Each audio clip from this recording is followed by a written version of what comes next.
My name is Quinn Halstead. I am 44 years old. I served 20 years in the United States Air Force and retired as a colonel. I've led high-security transport operations across continents, but nothing prepared me for what happened at Gate 32B. The air inside the terminal was thick with excitement.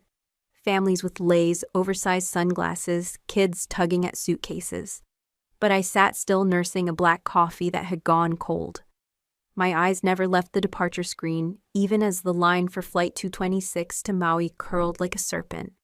Then I heard it. Passenger verification error. Please wait. I didn't move, but I knew the voice. It was the gate agent, puzzled. Name, she asked. Margaret Halstead. That was my mother. The agent typed again. Unrecognized. Then Hannah Halstead. That was my younger sister. Unrecognized. My father stepped up. Greg Halstead. Unrecognized. I could feel the tension rise from my seat. I didn't look directly, but I saw Hannah glance around, then turn. Her eyes scanned the rows of waiting passengers until they landed on me. Her face, once smug, was now panic-stricken. But I didn't flinch. I raised my coffee and took a sip. Her mouth moved. I think she whispered my name. I didn't respond. The gate agent repeated, "Their names aren't on the manifest. I'm sorry, there's no record of your booking." Murmurs began to ripple. The word unrecognized echoed. A line of people started forming behind them. No one shouted. No one moved to help. There was just the silence of judgment, heavy and sharp. No warning, no exit. Just public silence. I could still see the message clear as daylight, no matter how many times I blinked it away. My sister texted, "You're not coming. Mom prefers close family." It arrived 2 days before the trip, and I had simply replied, "Understood." Good luck. What Hannah didn't know was that I was the one who paid for everything. The plane tickets, the Airbnb in Kihei, the minivan rental, the luau reservation. I had used my pension savings for it down to the last cent. All in an attempt to reconnect, to give them one more chance. But they had other plans. They removed me, canceled my name from the Airbnb check-in, created a group chat without me. Becca, Hannah's friend, even forwarded documents as if I had agreed to transfer the booking. I stayed silent. Until this morning. At 5:15 a.m., I walked into the operations terminal under my old badge. Colonel Halstead, the officer, nodded. "You still have admin override access. You want to lock this manifest." I paused. "Only those who paid," I said. "Only those with verified clearance." I watched as the access logs updated. 3 unauthorized aliases appeared linked to the booking ID under my name. My hands didn't shake. I clicked revoke. It took 5 seconds. That was all. At the terminal, as they scrambled to understand what went wrong, I walked to the security wing, flashed my ID, scanned my retina. The door buzzed open. I went through the military checkpoint. The guard saluted. "Have a good flight, Colonel." I smiled, calm and assured. As I stepped toward my gate, I whispered internally, "They erased me from their family. I just returned the favor." I suppose the signs were always there, long before the terminal incident, long before I learned how silence could be louder than a slap. Even as a child, I was the outsider in my own family. My earliest memories are of watching, not participating, watching. Hannah was the golden girl. She had curls like the ones in fairy tales and a laugh that made people turn. I was quieter, more serious. I read books instead of playing tea party. I memorized maps while she danced in front of the mirror. My mother would say Hannah just needs room to express herself. When I asked for a quiet corner to read, I was told I was being difficult. Dad wasn't cruel, just absent, emotionally muted. He'd ruffle my hair sometimes, but he never really looked at me the way he looked at Hannah. By age 10, I had already learned not to expect praise, not even when I brought home straight A's or when I won the county spelling bee. That afternoon, I remember walking through the door with my little trophy in hand. Mom looked up from peeling potatoes and said, "Well, of course you won. You spend all day with your nose in a book." But when Hannah got 3rd place in a ballet recital the following year, they celebrated with dinner at La Fontaine. By middle school, I had stopped trying to be seen. I started organizing things, schedules, homework, chores. It gave me a sense of control. When you feel invisible long enough, you begin building structures around your usefulness. That was me, Quinn, the reliable one. The one who reminded everyone of dentist appointments and paid the overdue electric bill from her allowance when Dad forgot again. And then came the moment that changed everything. Senior year, I told my parents I'd been accepted into the Air Force Academy. I had worked for it silently, knowing there would be no applause. But I still hoped for acknowledgement. Mom's face didn't even twitch. "The military," she said flatly. "Don't do something you'll regret." "I won't," I said. Dad stared at the kitchen tiles. He muttered, "Just don't come back in a flag-covered coffin." But the one that stung most was Hannah. She laughed. "What are you going to do? Order people around with your little rule book?" A week before I shipped out, my mother pulled me aside in the laundry room. She didn't hug me. She didn't ask if I was scared. She folded a towel, stared at it, and said, "Just don't embarrass the family. You know how people talk." That was it. No farewell dinner, no going away gift. Just a warning not to disgrace their name. But I didn't join the Air Force to prove anything to them. I did it because order made sense to me in a world that never had. In the military, there are rules, ranks, expectations. No guessing where you stand. No shifting loyalties based on moods or favoritism. While Hannah went to art school in Arizona, switching majors 3 times and racking up loans my parents quietly paid, I was stationed in Kandahar, leading logistics under sandstorms and threat levels. I wrote home sometimes. They didn't write back. And eventually I stopped trying. But when Dad needed back surgery and couldn't work, I wired money. When Hannah's car broke down during grad school, I paid the repair shop directly. They never said thank you, but they cashed the checks. Still, I told myself it was family. That maybe love was just quiet service. I see now that I mistook obligation for belonging. Looking back, the trip to Hawaii wasn't about vacation. It was my last attempt at rewriting a story that had always been authored without me.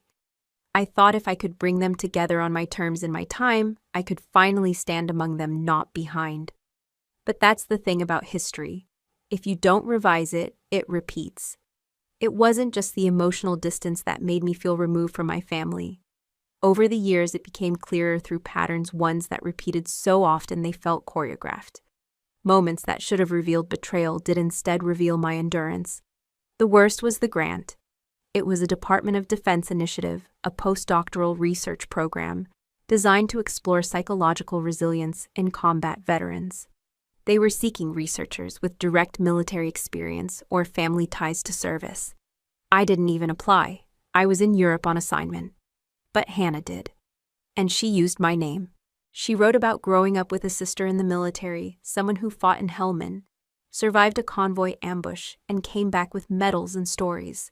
She used my stories, my wounds, my resume.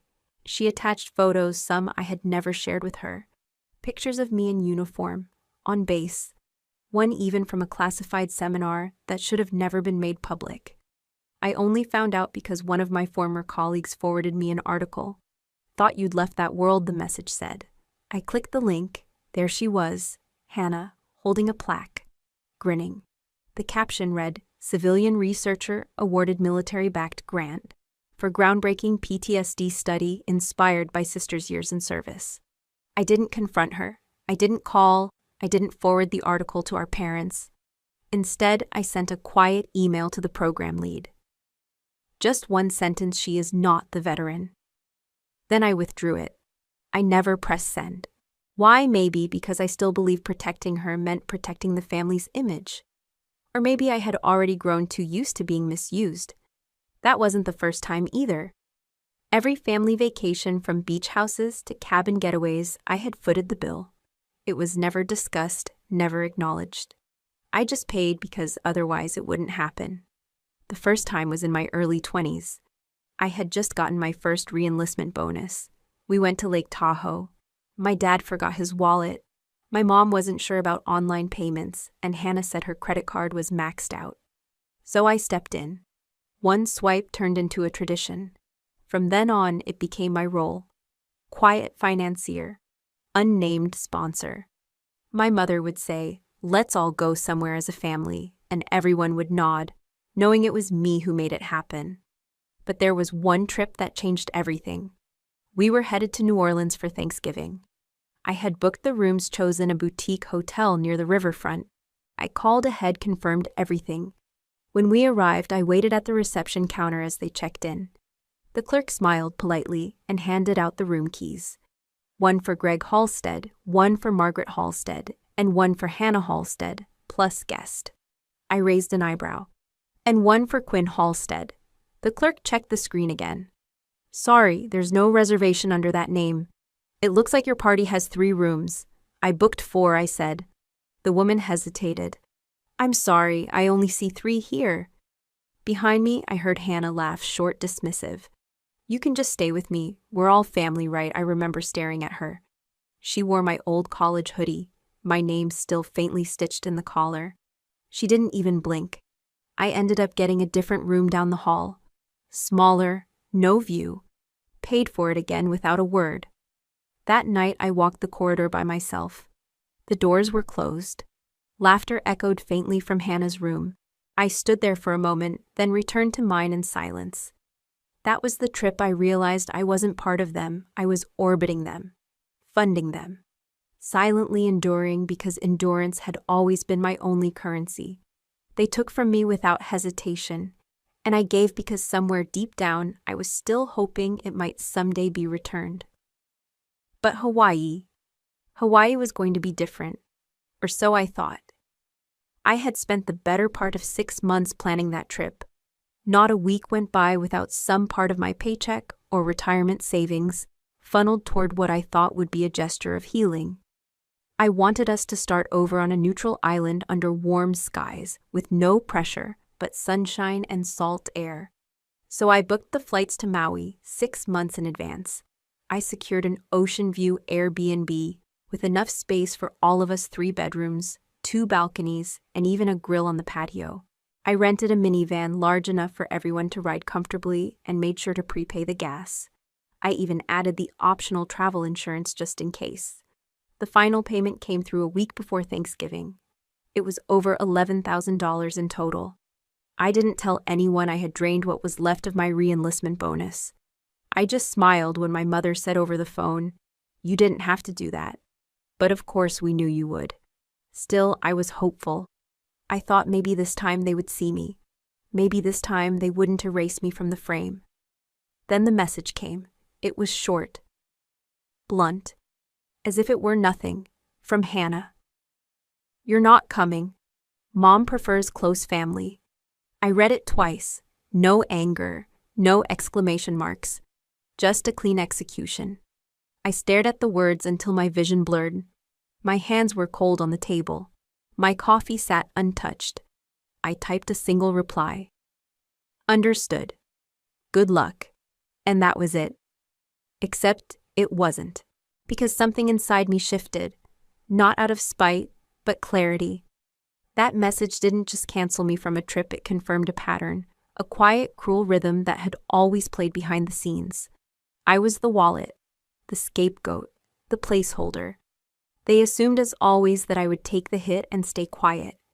But this time I couldn't. I still had the login.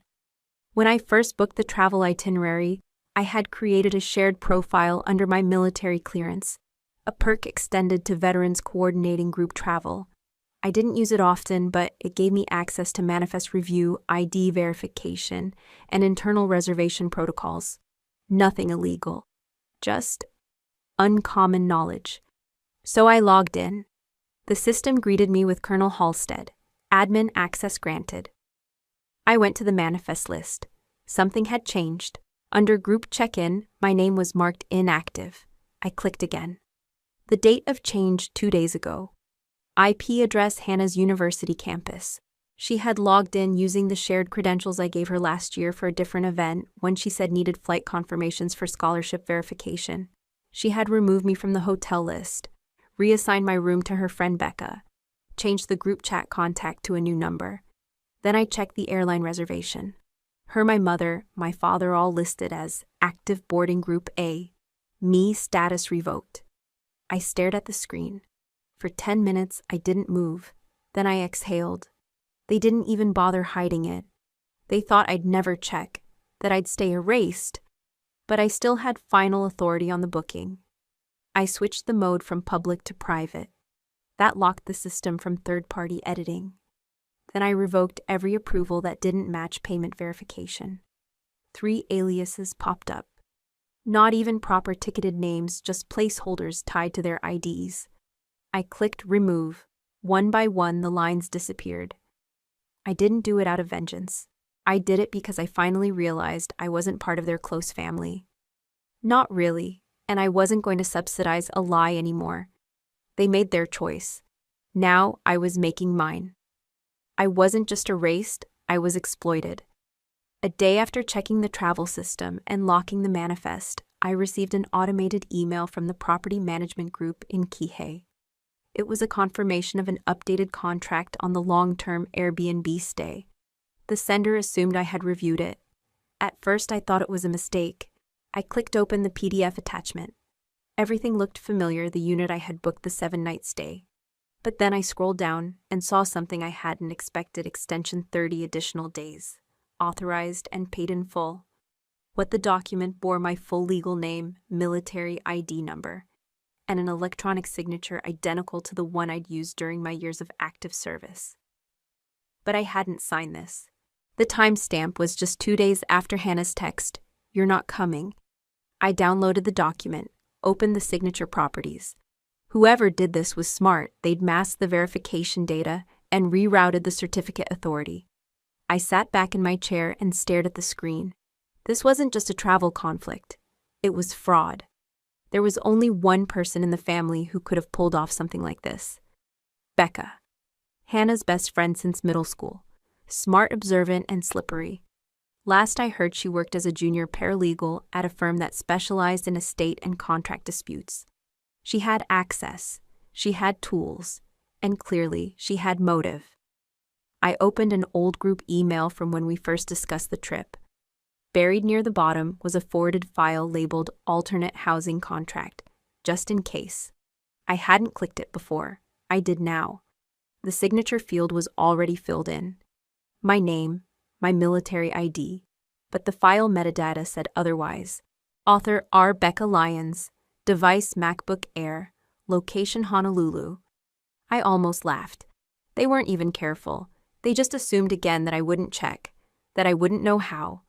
I downloaded everything: the original reservation confirmation, the altered contract, the forwarded email, even the IP logs. Then I went to my secure drive and opened the submission portal for the Legal Oversight Division of the Department of the Air Force. I had never used it before. But I remembered the steps: upload, identify classification, list involved parties, include evidence. It took less than 15 minutes. The final field asked statement of intent. I typed slowly. I believe I have been impersonated and my military credentials used without authorization to secure a long-term property lease in Hawaii. The signature does not belong to me. The perpetrator may be a civilian with paralegal access who is associated with my family. I am requesting verification and legal clarification. Then I hit send. No drama, no phone calls. Just a quiet escalation, the kind that leaves a paper trail. For the first time in years, I felt calm. I wasn't angry, I was alert. People like Becca believe they're smarter than everyone else because they've never been caught.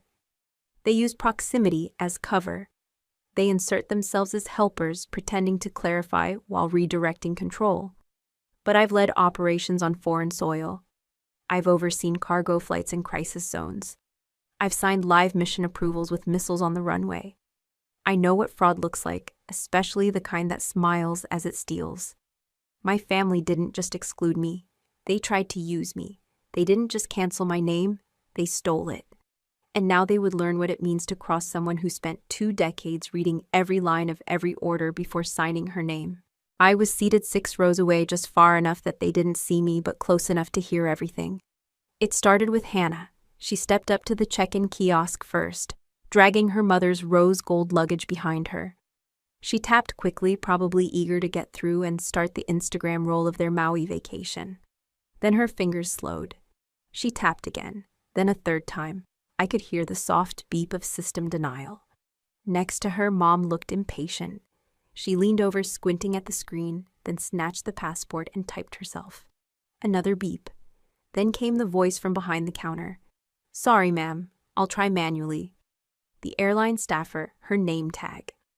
Red Erica kept a smile on her face, but her eyes darted toward the terminal gate behind me where the line for boarding had started to move. She typed, then again, then looked puzzled. "Could I have your reservation number?" Hannah pulled out her phone, swiped furiously, and held it up. Erica leaned in. Her fingers tapped for longer this time. Then she paused. Her posture shifted. And her next words were sharp enough to cut through the airport noise. "I'm sorry, I don't have a record of this reservation under either of your names." Mom's tone went sharp. "We booked this trip a month ago. There must be a mistake." "I believe you," Erica said calmly. "But your names aren't attached to any active booking for Flight 226 to Maui." Hannah looked up, her voice starting to crack. "We're flying with my dad, Greg Halstead. Try his name," Erica typed again. No listing under that name either. Nothing for Halstead at all. Mom's face turned red. "This is ridiculous. We have confirmation emails." She thrust the phone into Erica's hands. Erica read through the screen, scrolled, then opened another tab on her terminal. She frowned. "Ma'am, this itinerary shows a travel authorization code that's been revoked.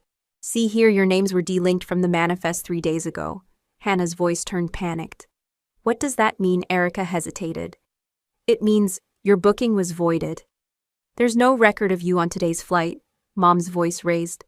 "We'll fix it. I'm sorry, I can't. The manifest is locked. This flight requires verified authorization clearance. I'll call a supervisor." She picked up the phone and turned away. Meanwhile, passengers behind them began to stare. Some whispered. Others just looked away. I watched as Dad approached from the far side of the terminal, suitcase in tow. He joined them mid-conversation. Hannah turned to him wide-eyed. "They said we're not on the flight," he shrugged. "Call Becca?" She handled it. Hannah's fingers shook as she dialed. That's when I stood up and walked toward gate 34, 2 lanes away. The silence in my stride contrasted the chaos behind me. I didn't look back. But I heard Erica's voice again.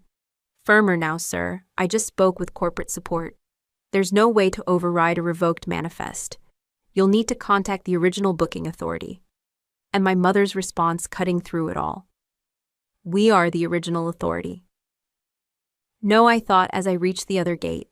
"You were just passengers." And I had rescinded the invitation. I didn't need to be part of the drama. I simply stood at a distance back, straight arms, crossed the brim of my cap pulled low, watching everything unfold like a scene I had rehearsed 100 times. But this time it was real. There was no fury in my heart, no vengeance in my breath. Just stillness. Hannah's voice began to rise. Her frustration spilled into the air like steam from an overboiled kettle. She flailed one hand at the airline counter while gripping her phone in the other. Her mother's voice joined in, louder, sharper, laced with disbelief. My father paced behind them, trying to stay composed, but even from where I stood, I saw the slight sag in his shoulders. A man who realized that for once, he held no control. I leaned gently against a pillar across from gate 34, the terminal noise swallowing me up. Children chattered, wheels of carry-ons hummed past. Announcements echoed above, but my ears were tuned to one frequency, theirs. From time to time, a few passengers looked between them and me. Some clearly noticed the resemblance. A few stared a little longer as if waiting for me to intervene. I didn't. There was no need to explain what had happened. No confrontation required. No final word. I had spoken long ago through actions they never understood. Now they would feel the silence. Hannah's eyes darted around the terminal.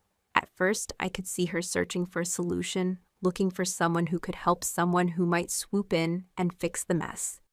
Then her gaze turned desperate, almost primal. She turned behind her, scanning the rows of waiting passengers. Her lips moved, maybe saying, "Mom, maybe check again, maybe just no." But then, her eyes stopped. On me. I held her stare, calm, still, unapologetic. She blinked once, Then again, like she couldn't believe I was actually there. In that moment, everything slowed. Her chest rose, trembled, and then stilled. The color drained from her face as if she suddenly understood. The realization was not loud, it was quiet and paralyzing. She didn't rush toward me, she didn't yell, she didn't plead. She just stood there. Becca appeared from another corridor, phone in hand, walking briskly toward them.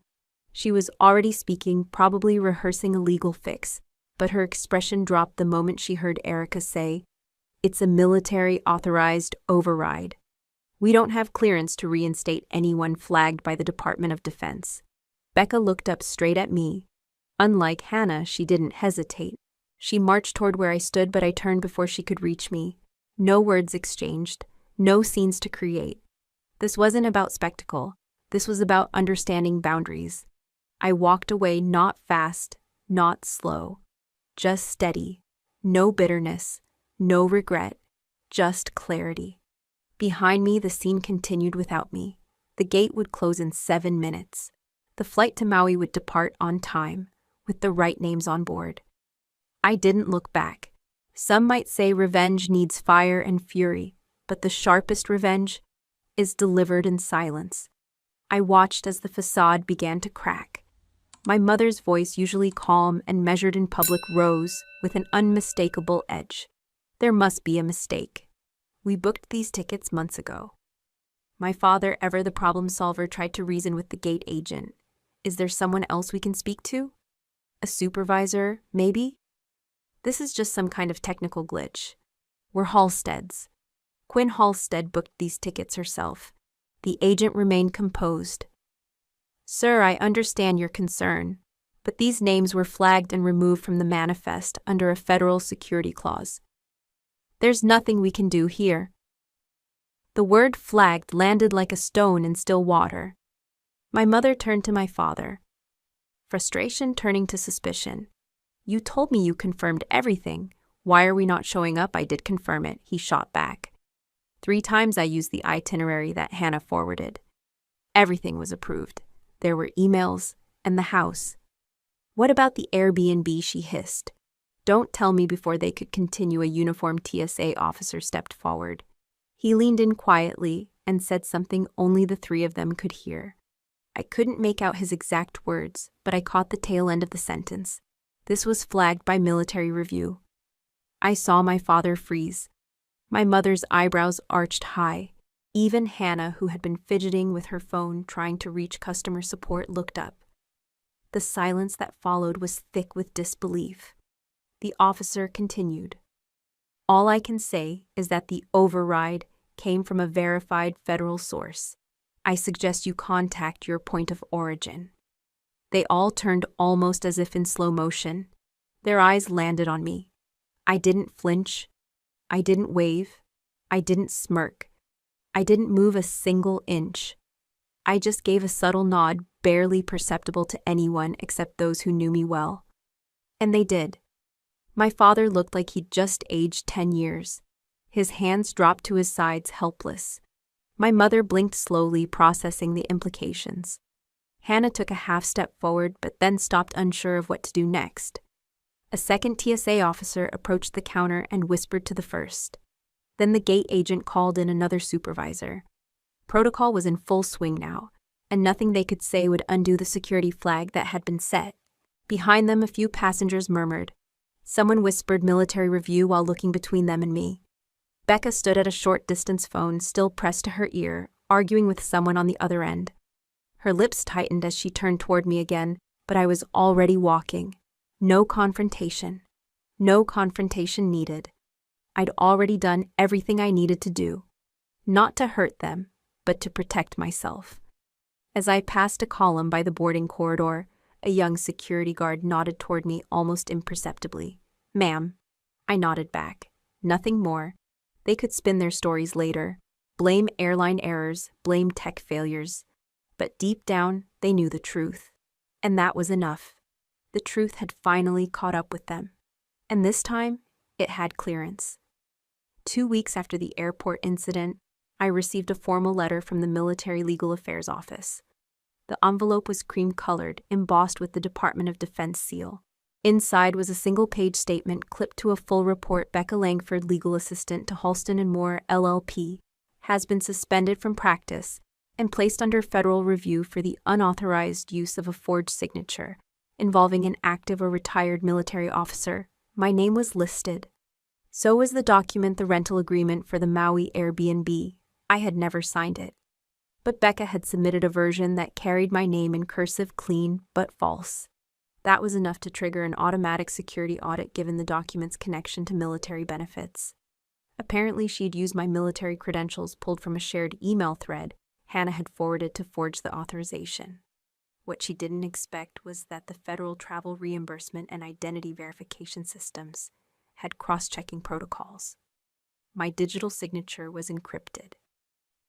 Anything else flagged. I didn't press criminal charges. I didn't need to. I submitted a request for identity confirmation to the Office of Federal Security Systems. Not a complaint, just a query. Please confirm all linked travel authorizations and financial beneficiaries associated with my Department of Defense record. That single request sent a ripple through the system. Because my military credentials had been used for vacation travel and lodging, the inquiry triggered a cascade of audits across federal and civilian travel vendors. Every booking made under my name or using my benefit ID was frozen and then revoked. Hannah's reservation at the beachfront villa canceled. The backup hotel they scrambled to book after the airport flagged. My mother's reimbursement account linked through a dependent benefits channel I'd never even authorized was suspended. I received confirmation that their federal traveler profiles were now marked under verification hold, which meant they could no longer book anything flights, accommodations, or even basic service upgrades under the Halstead name without submitting direct identity verification.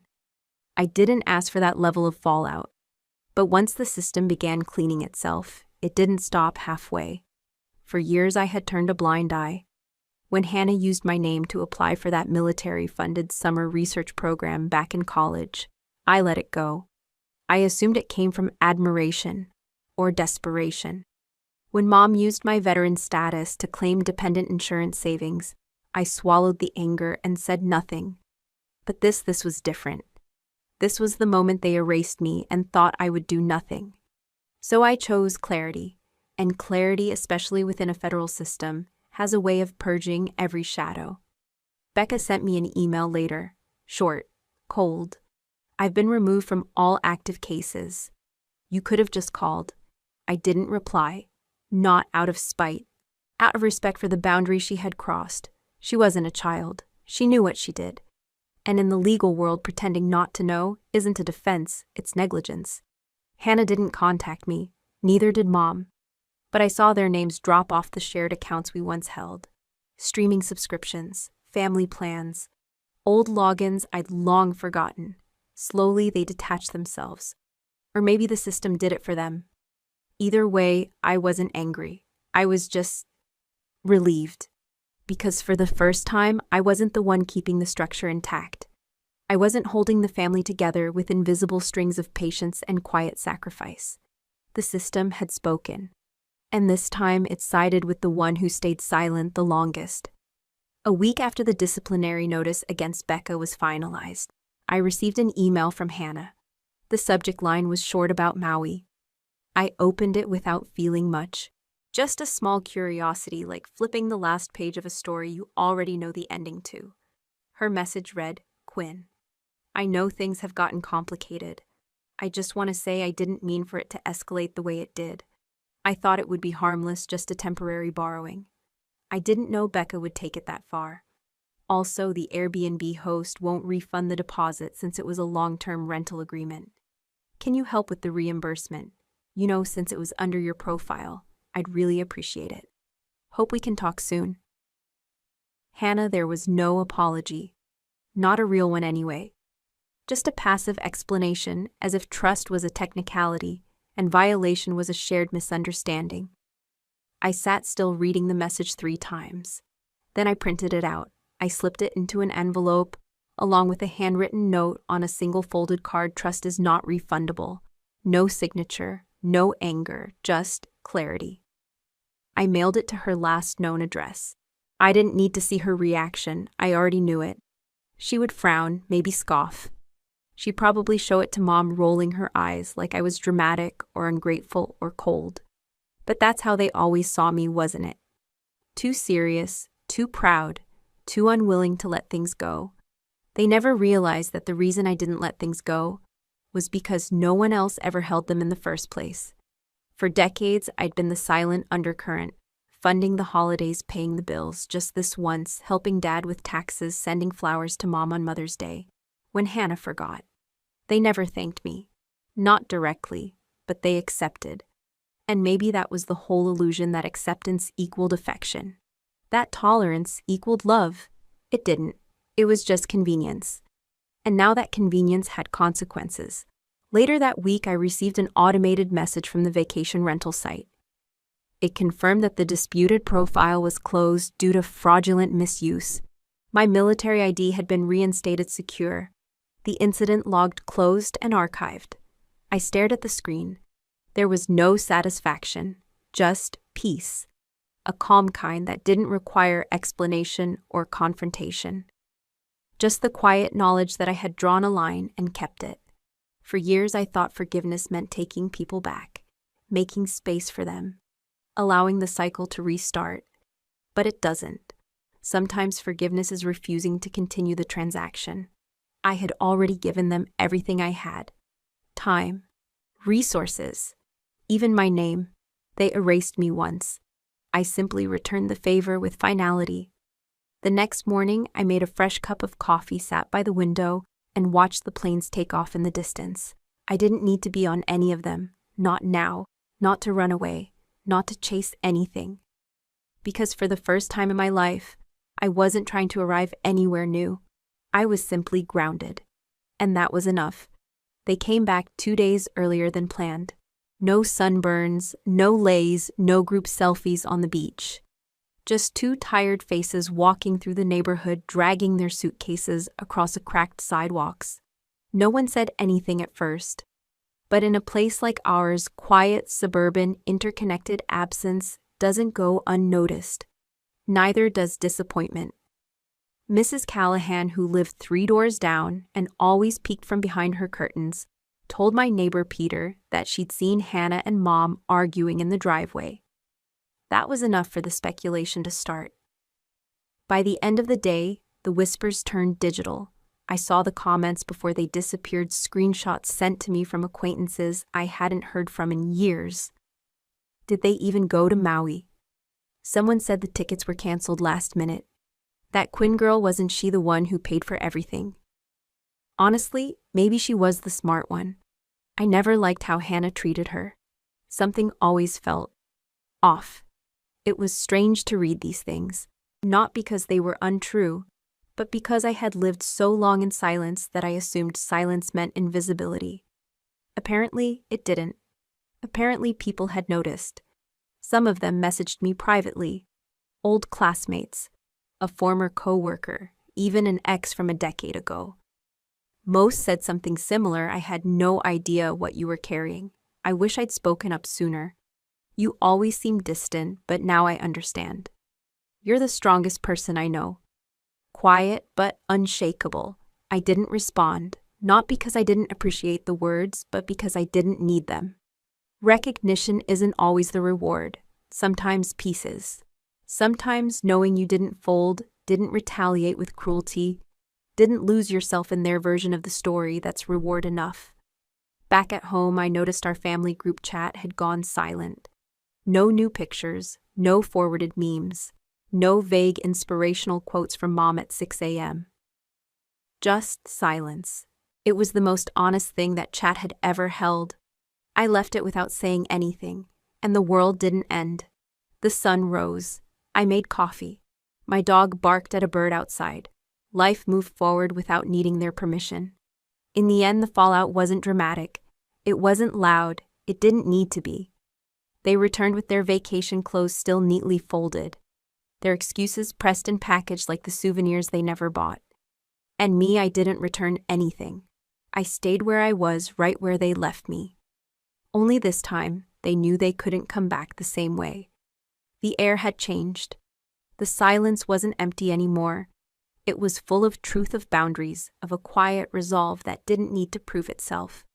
And that more than any confrontation was enough. A week after everything, an old colleague forwarded me a link. The subject line read, "You might want to see this." It was an internal publication from the Department of Defense, one of those morale-boosting newsletters that usually went unread. But this headline made me pause. She was erased by her family. But she never erased her duty. Beneath it was my photo. From Helmand 2013. Helmet tilted. Eyes exhausted. Sand on my cheek. That moment was real. Too real. I remember the heat, the metal, the blood. I remember the 3 men whose lives were hanging by a thread, one missing half his leg, the second in shock, the third pleading with me not to leave him. I didn't leave them. I dragged all 3 of them into the blown-out shelter, held pressure on a wound with my knee, while radioing coordinates with a cracked mic. I stayed conscious until evac. The article told the story factually. No dramatics, no embellishment. It didn't mention Hannah, or my mother, or Becca. But between the lines, I could feel the contrast. The writer didn't need to spell it out. The closing paragraph hit hardest. She wasn't invited to her own family's vacation. But when strangers needed saving, she showed up. When chaos struck, she didn't flinch. She was left out of their plans, but she never left her post. I read it 3 times. Then I printed it on thick paper and placed it in an old manila folder. I slid that folder into a brown archival box with my other deployment keepsakes. A compass, a field patch, a journal that still smelled like diesel. I didn't post about it, didn't tag anyone, didn't send it to Hannah or Mom, didn't need to. Later that day, letters began to arrive, real ones, in envelopes with shaky handwriting and worn stamps. From veterans, widows, even a teenage cadet who said he wanted to grow up and serve like me. One letter read, "I don't know what kind of family forgets someone like you, but if I had to choose who deserves loyalty, it's you." Another said, "People always think the loud ones are the strong ones, but you prove the quiet ones are the ones holding the line." I stacked them gently, didn't pin them to the fridge, didn't arrange them into a collage, just kept them. Each one felt like a stitch. And I didn't realize how torn I had been until I started to feel sewn together again. Not perfectly, not painlessly, but stronger, more solid. One evening I made tea and sat on my porch. I held the printed article in one hand and a fading photo of my family in the other. We were younger, smiling, pretending. I placed both items side by side for a moment. Then I tucked the article back into the folder, the photo I let the wind take. And for the first time in a long time, I let the silence feel warm. Not empty, just enough. I eventually made it to Hawaii, not alone. I stood on the beach with 5 other women, each one a former service member, each one with her own story of being silenced, sidelined, or sacrificed for the comfort of others. We weren't there for the resort experience. We didn't wear leis or sip cocktails. We came for something deeper. A reckoning, a reclamation. The sky was a shade of velvet purple. The tide rolled in and out like breath. We gathered near a fire pit dug into the sand not far from the edge of the surf.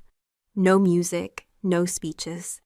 Just a box of long-stemmed candles and a quiet agreement that tonight wasn't about what was taken, but what we were choosing to reclaim. First was Liana, former combat medic. Her family had buried her records literally in a drawer, claiming she'd only played nurse. She lit her candle for the patients who remembered. Then came Shonda. Logistics 6 tours. She once built an entire supply line in a war zone and was later told by her fiancé's family she wasn't wife material. Her flame burned steady. Amira, soft-spoken but fierce, served in intelligence, disowned for coming out. Her candle danced in the breeze, but didn't go out. Then Tessa, discharged with honors, but written off by an ex-husband who called her too intense to be a mother. Her hands shook, but she struck the match herself. Miriam, the oldest among us, wore silver in her braid, and decades of resilience in her spine. She lit her candle for the sisterhood she said had saved her more than once. And then there was me. I thought of Helmand, of the men I carried, of the signatures forged in my name, of the vacation I paid for and wasn't welcome on, of my mother's silence and Hannah's pleading email. I thought of the letters, the article, the words she was erased by her family, but she never erased her duty. And I lit my candle for every quiet woman who stayed true when it would have been easier to fold. We stood in a loose circle, candles flickering, toes buried in the sand. We didn't say much. We didn't need to. A group of tourists passed by, one child pointing and asking, "What are they doing?" I heard her mother whisper. "Something brave." The ocean whispered too. When it was time to leave, we didn't blow the candles out. We let the wind decide when their time was done.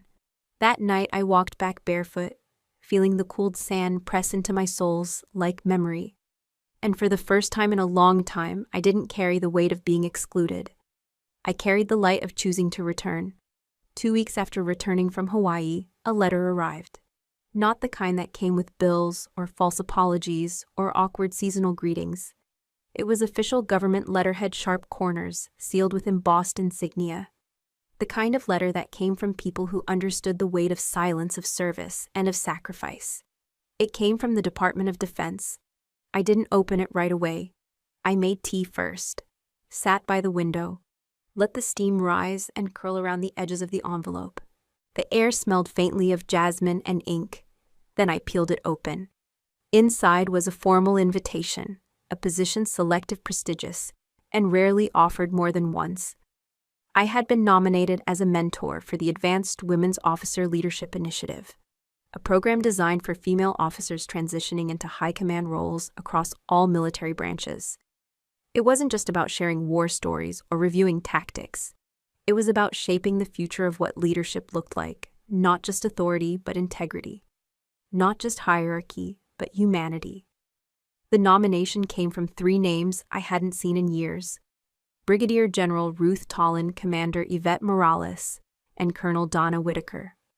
Women I had crossed paths with in muddy fields and glass conference rooms. Women who had seen what I was when there was nothing left to prove. I reread their words again. There is no one better suited to guide the next generation than someone who never lost herself in the mission. And beneath that in pen, you didn't just survive, Quinn. You stayed whole. That matters. I closed the folder and leaned back. No tears, just breath. Deep and grounding. They had seen me, the real me. Not the daughter who didn't smile enough. Not the sister who was too intense. Not the woman who sat quietly while her own signature was stolen. But the soldier who did the hard things. The leader who made the quiet calls. The woman who endured and did not unravel. It reminded me of something Miriam had said back in Hawaii. They don't always get to be your family just because they share your blood. Sometimes it's the ones who share your values who truly belong. I didn't respond to the letter right away. I let it sit on the table for 3 days, as if allowing it to settle into the fibers of my home, into the silence I'd earned. Then one morning, I found myself in front of my closet, pulling out the pressed uniform I hadn't worn since retirement. The sleeves still held the crease from my last tour. I slid it on, buttoned it up, checked my reflection. Not out of vanity, out of readiness, because something in me knew I wasn't stepping back into the military. I was stepping into something larger. Legacy. That word used to sound so distant, like something other people left behind. People with medals and memoirs and family portraits. But now I realize legacy is what happens when you do the right thing, even when no one's watching. Especially when no one's clapping. When you refuse to disappear, even when the people who should have protected you try to erase you. I sat at my desk and typed my reply. I accept. And I'm honored. Then I paused. Added one more line. Finally, a family that earns its name. I signed it Colonel Quinn Halstead Rhett. Later that week, I received a follow-up call from the program's director. Her voice was warm but sharp, like someone who had learned to balance kindness with command. "We're thrilled to have you," she said. "The women in this year's cohort. They've read about you." That made me smile.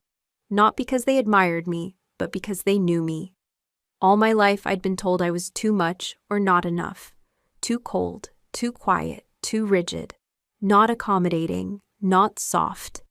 And yet here I was being asked to mentor women who had walked similar paths, who'd been doubted, dismissed, disregarded.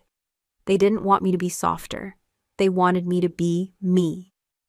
At the first gathering, I walked into the briefing hall wearing that same uniform. Every eye turned.